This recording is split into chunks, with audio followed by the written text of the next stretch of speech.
Hi everyone, this is Neel Raithatha, consultant audiologist and director of ClearWax. Thank you for joining me in my latest video using the iClearScope endoscope. And the next couple of videos are going to be really interesting. It's actually of the same patient. So this is the patient's right ear, and I'll just give you the case history.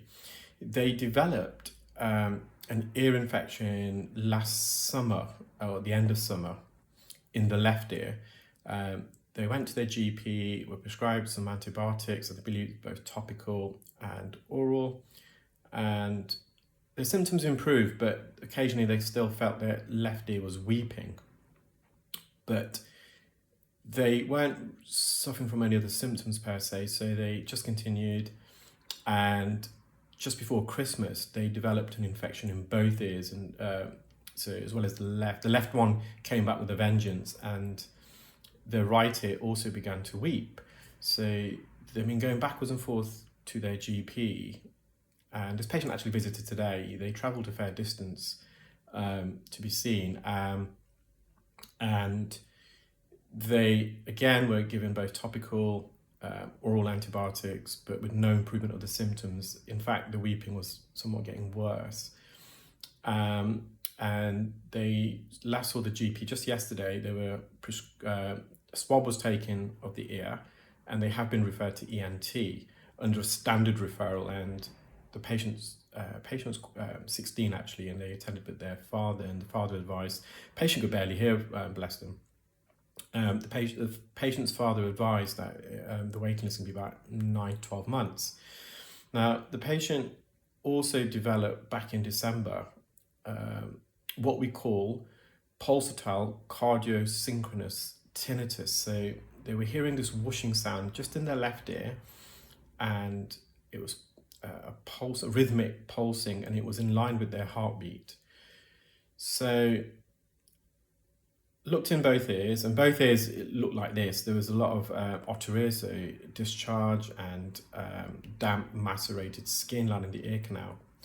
So what we've got to ask ourselves, is this patient suffering from otitis externa, an outer ear infection, or is there something a bit more sinister going on? Is there a problem with the middle ear?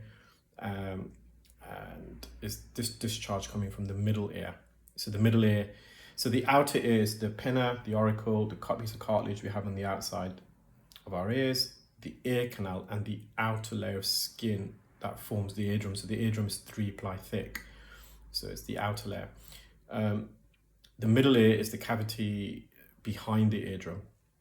Now, when I examined their left ear first, although it's quite difficult to visualize, there's a lot of pus and dead skin there, I could actually see their eardrum pulsating in the left ear, and I'll upload that tomorrow. So just cleared up a lot of this debris, and you can see deep in the ear, there's a red mass there. So that could be a polyp, but it looks more like granulation tissue. So granulation tissue is inflammatory tissue. When you have an infection, your body produces granulation tissue. It's connective tissue, which then also has its own blood supply. So it undergoes a process called neovascularization. And so again, when I first looked at that, is it an oral polyp, granulation tissue, and both kind of, when we look at either of those, it tells us something's not right. And obviously you can see that already. Has this patient got myringitis? Is there an infection of the eardrum? Because you can get granulation tissue if you've got myringitis. So you can get granular myringitis, but you have granulation tissue. But normally that's treated with antibiotics, and you cauterize it. So I think it's silver nitrate. You use that, and they kind of burn it on the eardrum. So you're basically burning away the granulation tissue, and you're hoping when the ear reheals, the granulation tissue is not there. You can also get bulbous myringitis, where you get kind of parts of the eardrum bulging out, and it's due to the outer layer of skin typically being infected, but it could also be the middle layer and the inner layer. However, I suspect this patient has got a middle ear cholesteatoma in both ears, which is it's not possible, but typically it's unilateral. Now, I'm just clearing this pus out, and as I'm suctioning here, this granulation tissue gets attracted to the suction tip and it literally comes away. You'll see a piece of flesh in a moment come away. Even then, you can still see the eardrum a bit clearer, but as this granulation tissue came away, the top part of it, it looks like it was extending from the attic region of this patient's eardrum, and the attic region of this patient's eardrum, you can see the top bit there, was extended. Yeah, the attic is the top part of the eardrum, which is severely retracted. Now you can see all that blood. That blood is not because we cut the ear canal. As I mentioned before, granulation tissue has its own blood supply. It kind of forms its own blood capillaries. So as that gets suctioned away, it's disturbing all those capillaries, so you get a bit of bleeding, but that will stop once it stopped already. So we're just mopping up the entrance. So what is a middle ear cholesteatoma? Now, I'll explain the eardrum first. So the middle ear, so the space behind the eardrum, should be air-filled, and the air pressure behind the eardrum should be equal to the air pressure in the ear canal, so the atmospheric air pressure. When the ear canal the pressure of the ear canal and the middle ear is equal, so the air pressure either side of the eardrum is equal, that's when your eardrum is most mobile, that's when we hear the best. Now, there's a tube behind the eardrum called the eustachian tube, which connects to the back of the nose, and the eustachian tube is responsible for equalizing the air pressure behind the eardrum. So every time you swallow, yawn, or chew, the eustachian tube momentarily opens at the back of the nose where it connects, and it allows the air pressure to equalize. Now, whilst I was talking to this patient, although they've got no previous history of an ear infection growing up as a child, they've mentioned that they've always struggled to equalize their middle ear pressure. So, for example, when you go on an aircraft and you descend and your eardrum gets sucked in because the air pressure in the ear canal is greater than the air pressure behind the eardrum, your eardrum gets pushed in. So you close your mouth, pinch your nose and gently blow. We call it the valsalva, and you force air up the nose, up the eustachian tube to pop the eardrum back out. So this patient always feels like, growing up, always felt like popping their ears, clearing their ears, but every time they do the valsalva, they just can't do it. It's just not working. So when you've got a blocked eustachian tube, it means no air can enter the middle ear cavity, and all the remaining air that was in the middle ear gets absorbed by the mucosal skin cells that line the middle ear. I'm just zooming in here because the ear canal is really, really narrow, just to kind of get a better view.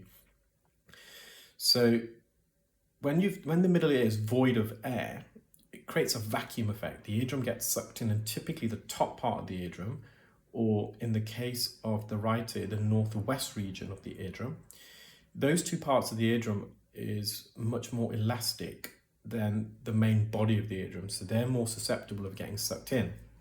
So this patient's eardrum, the attic in this case, more so than the posterior superior quadrant, if truth be told, has been sucked in. Now, the ear canal and eardrum is lined, the outer layer of the eardrum is lined with skin, and that skin naturally migrates, or it should naturally migrate out the ear. And when you've got an attic retraction, what possibly can happen is, as the skin is migrating off the eardrum, and the natural direction of some of the skin that migrates off the eardrum is towards that top part of the eardrum that's sucked in. So the skin migrates into the pocket and it forms into a cyst, and this cyst then releases destructive enzymes, so proteolytic lysosomal enzymes, which are destructive. And it basically chews away any flesh, bone, any organic matter. And this cyst gets bigger and bigger. It grows into the middle ear. It can grow upwards towards the brain, backwards towards the mastoid cavity. So basically it can erode the tegmen tympani, which is a thin plate of bone separating the middle ear to the cranial cavity, the mastoid bone behind. It can chew up all the ossicles, the middle ear bones, the facial nerve, lead to a brain abscess, meningitis, potentially fatal if left untreated. So we've cleared all that. In that attic, there still seems to be some granulation tissue there. So I referred this patient, although they've got an ENT referral, I've written to their GP again requesting an urgent priority referral, but also provided some details of the patient's happy to see a private ENT, so I provided some details of a local ENT that is really, really good. And I'll show you the left ear tomorrow, and if I've not described anything about the cholesteatomas, there's so much things I can discuss about cholesteatoma and the video is too short. I will try and feed that information to tomorrow's video. But yeah, hope you enjoyed that video, guys. Take care, keep well, speak soon, bye.